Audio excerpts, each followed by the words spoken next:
ನಮಸ್ಕಾರ, ನಾನು ಸುನಿಲ್. ಅರಿವು ಯೂಟ್ಯೂಬ್ ಚಾನಲ್ಗೆ ಸ್ವಾಗತ. ನಮ್ಮ ಅರಿವು ಚಾನಲ್ನ ಸಬ್ಸ್ಕ್ರೈಬ್ ಮಾಡಿ ಮತ್ತು ಈ ವಿಡಿಯೋನ ಲೈಕ್ ಮಾಡೋದನ್ನು ಮರೆಯಬೇಡಿ. ಈ ವಿಡಿಯೋ ಸರಣಿಯ ವಿಷಯ ಎಲೆಕ್ಟ್ರಾನಿಕ್ಸ್ ಅಂಡ್ ಟೆಲಿಕಮ್ಯುನಿಕೇಶನ್ ಇಂಜಿನಿಯರಿಂಗ್ನ ಸ್ಕೋಪ್ ಬಗ್ಗೆ ತಿಳಿದುಕೊಳ್ಳೋದು. ಈ ಟೆಲಿಕಮ್ಯುನಿಕೇಶನ್ ಇಂಜಿನಿಯರಿಂಗ್ ಅಂದರೆ ಎಲೆಕ್ಟ್ರಿಕಲ್ ಹಾಗೂ ಎಲೆಕ್ಟ್ರಾನಿಕ್ ಇಂಜಿನಿಯರಿಂಗ್ನ ಮುಂದುವರೆದ ಭಾಗ. ಅದು ಟೆಲಿಕಮ್ಯುನಿಕೇಶನ್ ಸಿಸ್ಟಮ್ ಅನ್ನ ಸಪೋರ್ಟ್ ಮಾಡಲಿಕ್ಕೆ ಮತ್ತು ಎನ್ಹಾನ್ಸ್ ಅಂದ್ರೆ ಇಂಪ್ರೂವ್ ಮಾಡಲಿಕ್ಕೆ ಮೀಸಲಿಡಲಾಗಿದೆ, ಅಂದ್ರೆ ಡೆಡಿಕೇಟ್ ಆಗಿರೋ ಒಂದು ಇಂಜಿನಿಯರಿಂಗ್ ಸ್ಟ್ರೀಮ್ ಅದು. ಟೆಲಿಕಮ್ಯುನಿಕೇಶನ್ ಇಂಜಿನಿಯರ್ಸ್ ನಾವು ಕಮ್ಯುನಿಕೇಶನ್ ಮಾಡಲಿಕ್ಕೆ ಯಾವ ಯಾವ ಟೆಕ್ನಾಲಜಿ ಯೂಸ್ ಮಾಡ್ತೇವೆ ಅದನ್ನೆಲ್ಲ ಅವರು ನೋಡ್ಕೋತಾರೆ.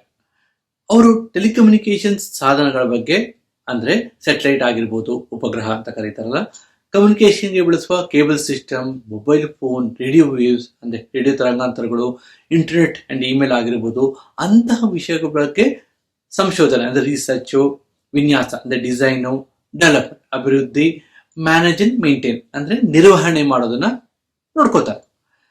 ಇವಾಗ ಒಂದು ಟೆಲಿಕಮ್ಯುನಿಕೇಶನ್ ಇಂಜಿನಿಯರ್ನ ರೆಸ್ಪಾನ್ಸಿಬಿಲಿಟಿ, ಜವಾಬ್ದಾರಿ ಏನು ಅಂತ ಕೇಳಿದ್ರೆ, ನಿಮಗೆ ಮೊದಲೇ ತಿಳಿಸಿದಂತೆ ಟೆಲಿಕಮ್ಯುನಿಕೇಶನ್ ನೆಟ್ವರ್ಕ್ ಹಾಗೂ ಸಿಸ್ಟಮ್ನ ಡಿಸೈನ್, ಇನ್ಸ್ಟಾಲೇಷನ್ ಅಂದ್ರೆ ಸ್ಥಾಪನೆ ಮಾಡೋದು, ಮತ್ತೆ ಟ್ರಬಲ್ ಶೂಟಿಂಗ್ ತೊಂದರೆ ಬಂದ್ರೆ ಸರಿಪಡಿಸೋದು. ಈ ಟೆಲಿಕಮ್ಯುನಿಕೇಶನ್ ಅಲ್ಲಿ complicated network and switching system ಇರುತ್ತೆ, ಅದರ ಬಗ್ಗೆ ತಿಳಿದುಕೊಂಡು ಕೆಲಸ ಮಾಡೋದು.